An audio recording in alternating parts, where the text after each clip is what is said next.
эфирда яңалыклар чыгарылышы исәнмсез студияда сезне мин Фәрида Собирҗанова сәламлим. Иңелек тапшыруның кайбер темалары хакында. Безнең ипи быел җитә, бөтен сәйбәт, Аллага шөкер. Басулардан җыелган ашлык, ышанычлы кулларда Чаллы элеваторы бер гасырлык туган көнен билгеләп үтә. Клубта ял итү низак белән тәмамлана. Шәһәрдәшебезне ашыгыч ярдәм күрсәтү хастаханәсенә алып китергә туры килә. Зыян күрүче һәм клуб администрациясе белән Гүзәл Шихапова очрашты. Бу имтиханны үземне тикшереп карар өчен. Алар да бүген парта артына утырды, укытучылар тест биремнәре эшләде. Мәртәбәле бәйгедән җиңү белән Чаллы кызлары Сара Садыкова истәлегенә багышланган фестивальдә гран-при яулады. Чаллы элеваторына нигез салуга 100 яшь тулды. Оешма ашлык эшкәртү, чистарту, киптерү һәм саклау белән шөгыльләнә. Бүгенге көндә ул уникаль биокомплекс республикада иң ире оешмаларның берсе санала. Туган көн уңаеннан оештырылган бәйрәм чарасында хәбәрчебез дә булды. Элеккеге фотосурәтләргә карап, Нурлидә Сафина эшли башлаган чакларын искә төшерә.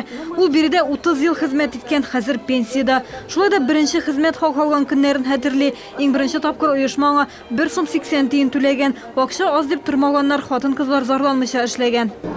Яшь чакта ул авыр түгел име, капчыклар ташыдык, комбикорманы ручной ясаган вакытлар булды. Вагоннар бушаттык, вагоннар тиедек, кеше әзие.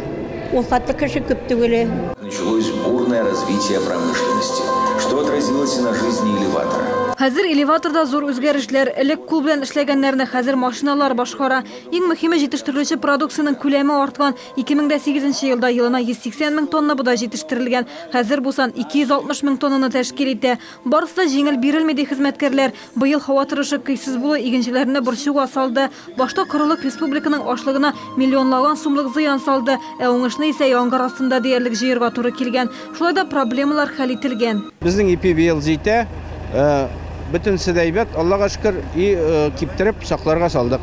Хәзер калды безгә комбикорм ясарга, ел буена бүтән элеваторлардан ишә безнең булган ипине ташырга. Биокомплексның элеватор тавында урнашуы да юкка түгел. Бирдә йөкне су транспорты белән дә китереп була. Эшкәртелгән бодайдан мал азыгы әзерлиләр. Чаллы элеваторы Россиядә терлек өчен рапс мае җитештерүче бердән-бер оешма. Ул хайваннарның йөрәк-кан тамырлары системасы өчен файдалы. 100 еллык тарихы булган элеватор бүгенге көндә Татарстанның иң ире предприятиеләреннән санала. Гүзәл Шихапова, Ксения Антонова, Алексей Иванов, яңалыклар. Вакытында өлгертәләр. Шәһәрнең ген планы буенча яңа шәһәрнең 19-нчы комплексы торак микрорайон буларак планлаштырылган иде. Бу чынлыкта да шулай булачак. Бүген шәһәр мэры Наил Мәгдиевне проект һәм эшләр барышы белән таныштырдылар. Күп функцияле комплексны төзү белән төрек фирмасы шөгыльләнә. Эшләр инде ахырына якынлаша. Фатирлардан тыш биредә дистәләгән офислар, кибетләр, ял зоналары урнашачак. Төзүчеләр тәүлек дәвамында эшли. То, что сегодня турецкие строители пришли в набережную. Бүген төрек төзүчеләренең яр Чаллыга килеп югары сыйфатлы эш алып баруы башка төзүчеләр өчен үрнәк. Алар куелган срокларга җитешә. Презентациядан соң төрек компаниясе вәкилләре Наил Мәгдиевкә әзер фатирлар күрсәтте. Тиздән алар эксплуатациягә тапшырылачак, 15 декабрьдән биредә тора башлаячаклар. Татарстанда Булгар Ислам академиясе белән Казан Мәрьям ана иконасы соборы булачак. Бу хактагы указны Татарстан Республикасы президенты Рөстәм Миңнеханов имзалады.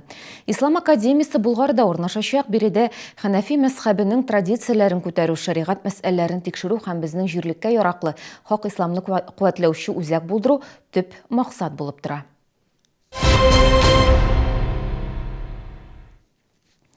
Төнге клубта ял иткән шәһәрдәшебез хастаханәгә эләккән. Аның сәламәтлегенә зур зыян килгән.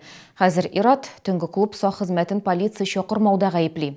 Дөрестлек кем ягында, хәбәрчебез ачыкларга тырышты.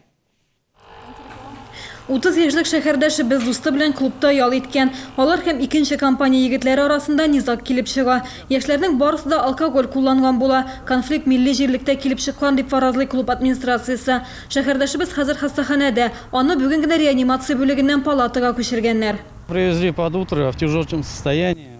Улымны хастаханәгә таң атканда китергәннәр, эчке органнарына кадәр эзелгән. Хирургның да исе китте. Кеше сендә шулай сикерергә мөмкинмени дип әйтте ул. Бик кыен аның хәле. Шәһәрдәшебез сак хезмәте вакытында полиция чакырган булса, мондый хәл килеп чыкмас иде дип саный. Ачуланышкан ике төркемне аергач, дошманнар урамда көтеп торды дип зарлана зыян күрүче. конфликт нарастал постепенно. Конфликт үсә барды. Чыкканда мин Кавказ кешеләренең урамда булуын күрдем. Мин сакчылардан мине үтерсеннәр өчен куасызмы дип сорадым. Алар барысы да яхшы була дип тынычландырдылар. Алар полиция чакырырга тиеш иде. Мин шуны сорадым. Полиция тизрәк килсен өчен шәһәрдәшебез клубның пыяла стенасына суккан, ул ватылган. Клубка 15 мең сумлык зыян килгән. Клуб җитәкчелеге сакчыларны гаепле дип санамый. Бина эчендә конфликтлар булган очракта сакчылар тавыш гауга күтәргән кешеләрне беренче чиратта урамга алып чыгарга тиеш дип аңлатты мөдир. Бу башка ял итүчеләргә зыян килмәсен өчен эшләнелә. Өстәвенә сакчылар пульт аша полициядә чакырткан ди клуб мөдире. Однозначно придут из полиции и расскажут нам. Полиция тикшерер, алар безгә ял итүче белән нәрсә булганын сөйләячәк. Бу ситуациядә сакчыларны гына гаепләү дөрес түгел. Сакчы кунакны да якларга тырышкан. Ул алкоголь кулланган килеш әлеге бәхәсне көчәйткән генә. Әлеге тикшерү эше бара, зыян күрүче як җинаять эше кузгату яклы. Клуб җитәкчелеге дә каршы түгел. Алар суд аша матди зыянны кайтару мөмкинлеген кулдан ычкындырмаска тели. Гүзәл Шихапова, Андрей Рачеев, яңалыклар. Укытучылар да имтихан тотты. Бүген бөтен республика күләмендә урта һәм югары сыйныф укытучылары диагностик тест үттеләр. Масса күләм рәвештә мондый сынау беренче тапкыр уза. Шалда имтихан бирү пунктлары 4 мәктәптә оештырылды. 34-нче мәктәптә тарих һәм җәмгыять белеме укытучыларының сынау алды дулкынлануларын безнең иҗат төркемендә төшереп кайтты. Укытучылар да бүген үзләре укучылар кебек дулкынланулары сизелә. Сынауда татар теле, рус теле, чит телләр, математика, тарих һәм башка фәннәрдән укыткан педагоглар катнаша. Шул исәптән дәрес бирүче мәктәп директорлары һәм урынбасарлары да бар. Шул мәгариф идарәсе башлыгы Рамил Халимов та тарих фәне буенча диагностик тест бирергә иң беренчеләрдән булып парт арасына кереп утырды. Бүген безнең мәктәптә 75 укытучы тарихтан һәм җәмгыять белеменнән диагностик тест язалар. Абиттан соң шушы ук мәктәптә биология һәм география фәннәреннән 73 укытучы диагностик тестирование язачак. Шәһәрнең 26 база мәктәбеннән барысы 148 тарих һәм җәмгыять белем укытучылары, завучлар, директорлар килде. Араларында яшь белгечләр, 30 еллык тәҗрибәле булган укытучылар да бар. Үзем җәмгыять белем укытам. Бу имтиханны үземне тикшереп карар өчен алда нинди авырлыклар була балаларда, шуларны белер өчен биреп карыйбыз. Өстәмә әзерләнәбез, бик кызыклы фән, җәмгыять үзгәреп тора, шуңа күрә үзебезгә дә үзгәрергә туры килә, балаларга да кызыклырак иттереп укырга тырышабыз. Что здесь готовится? Монда нәрсә әзерләнәсең инде? Мин бит барыбер балаларын тарих һәм җәмгыять белеменнән бердәм дәүләт имтиханына әзерлим. Шуңа күрә күпчелек шул ук сораулардыр дип уйлыйм. Тест башланыр алдыннан укытучыларга инструктаж үткәрелде. Аннан соң гына тест материалларын ачып укытучыларга тараттылар. Бердәм дәүләт имтиханы формасы кысаларында узучы сынау иртәнге сәгать 10-нан көндезге 1-гә кадәр, көннең икенче яртысында 2-дән 5-кә кадәр бара. Бу тест укытучыларга үзләренең белемнәрен тикшерү һәм тагын нинди материалларны тирәнтен өйрәнергә кирәклеген белү максатыннан үткәрелә. Эш нәтиҗәләре бүген үк Мәгариф һәм фән министрлыгына җибәреләчәк. Илсия Валиуллина, Андрей Рачеев, яңалыклар. Әмінә укучылар, кулланучылар хукукларын яклау буенча белемнәрен сыный. Олимпиаданың төбәк туры бүген Чаллыда үтте. Онда Чаллы, Әлмәт, Бөгелмә шәһәрләре, Актаныш һәм Зәй районнарыннан укучылар катнашты. Олимпиадага Чаллы һәм күрше шәһәр районнардан мәктәп укучылары җыелды. Олимпиада 2 этапта барды.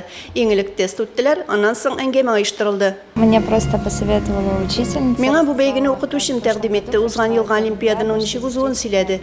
Бик кызыклы биремнәр, үземне сынап карыйсым килде. Мәктәп укучылары арасында Олимпиада 3нче ел уза. Бүген балаларның белемнәрен Татарстан Республикасының Роспотребнадзор идарәсе белгечләре бәяләде. Чаллы олимпиадачыларын җирле территориаль дәүләт алкоголь инспекциясе органнары әзерләде.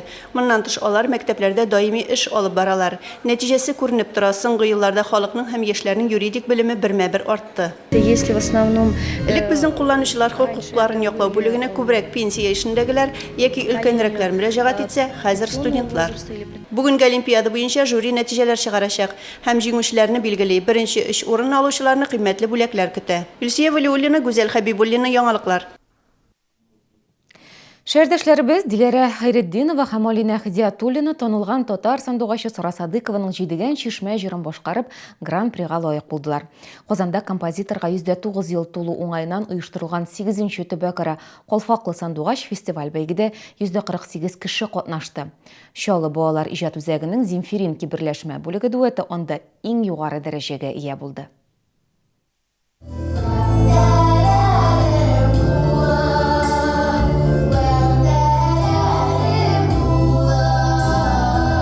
Әлеге җырны башкаручы кызлар биредә 8-нче ел шөгыльләнәләр. Дуэт булып 4 ел җырлыйлар. Бигрәк тә узын көйләрне яратып башкаралар. Мин инде 5 яшьтән вокалга йөрим. Миңа бик кышый. Минем исемем Хидиятуллина Алина, миңа 13 яшь. Мин вокалга 4 яшьтән йөрим. Шул Казанда күп кешеләр катнашкан иде. Нинди генә шәһәрдән килмәгәннәр иде. Милли мәдәниятне һәм сәнгатьне өйрәнү йөзеннән оештырылган Нур бүлеге халкыбыз иҗатының музыка сәнгатенең күркәм үрнәкләрен яшь буынга җиткерү өстендә эшләүне үзенә максат итеп куя. Шуларның берсе Земфиринки берләшмәсе җитәкчесе Татарстанның атказанган мәдәният хезмәткәре Земфира Хәсәншина ансамблене 3 иҗади төркемгә бүлеп җырлата. Алар елның елында бәйгеләрдә һәрвакыт актив катнаша һәм призлы урыннар алып килә. Әти-әниләр ярдәме һәм балалар тырышлыгы белән генә шундый уңышларга ирешеп була ди җитәкче. Исполнялись песни только Сары Садыковой. Это Бары тик Сара Садыкова җырлары башкарылды. Бу бәйге башка бәйгеләргә караганда катлаулырак. Композиторның бәйге өчен язылган әсәрләре юк дәрәҗәсендә. Җырлар кабатланды. Менә шулар арасыннан иң яхшысын сайлап алырга кирәк иде. Минем кызлар өметләремне акладылар. Әлеге Альбатрослар номерын Земфиринкиның яшь солистлары 31 октябрьдә Чаллыда үткән Триумф халыкара сәнгать һәм мәдәният бәйгесендә катнашып, 1-нче дәрәҗә премияга лаек булдылар. Я пою с папой и сестрой, у меня сестра поет. Мин әти белән җырлыйм, минем апам да җырлый. Без җырларга яратабыз. Кайвакытта апа белән фортепианода икәү бергә 4 кулга уйныйбыз. Әти, әйдә җырлыйбыз ди дә, аның белән җырлыйм. Безгә бик ошый. Алда яңа бәйгеләр көтә. Земфиринки лауреатлары Самарада үтәчәк халыкара гала-концертка чакырылды. Яшь талантлар яңа үрләр алырга әзерләнә. Илсия Валиуллина, Андрей Райчеев, яңалыклар. Балалар өчен спектакль куя. Мастеровой театрында Антон Чеховның хикәяләрен берләштереп, Дети Чихонта исемле әсәр куялар. Балалар китап уку күңелсез шөгыль түгеллеген аңлатырга тырышты. Яшь актерлар белән театрның тәҗрибәле хезмәткәрләре шөгыльләнә. Киләчәктә әлеге спектакль Мастеровой театрның афишасында да урын алырга мөмкин. Работа тяжелая, сразу могу сказать, потому что... Эш авыр хикәяне укыгач, аңа икенче төрле карый башлыйсың. Все думают, актер – это очень простая профессия, но... Актерның эше җиңел дип уйлыйлар, әмма ялгышалар. Без биредә иртәдән кичкә кадәр театр икенче өебез. Күңел бүген дә татарча дискотека оештыра. Ул сәгать ярымнан соң Open City күңел ачу үзәгендә башлана. Кичәнең махсус кунагы татар эстрадасы йолдызы Артур Салихов. Күңелле кичәдә караоке, уен бәйгеләрдә булачак, йолдызлар белән фотога төшү, бүләкләр үтү, рәхәтләнеп ял итү мөмкинлеге тудырылган. Керү бушлай рәхим итегез. Безнең яңалыкларны tvchilny.ru рәсми төркемендә карый аласыз. 14 сәгатьтә көн яңалыклары эфирга чыга. Көн дәвамында республика, ил, дөнья хәбәрләре белән күңел радиосы таныштыра һәм яхшы кәеф бүләк итә. Бүгенгә менә шулар, мин сезнең белән саубуллашам, исән-имин булыгыз.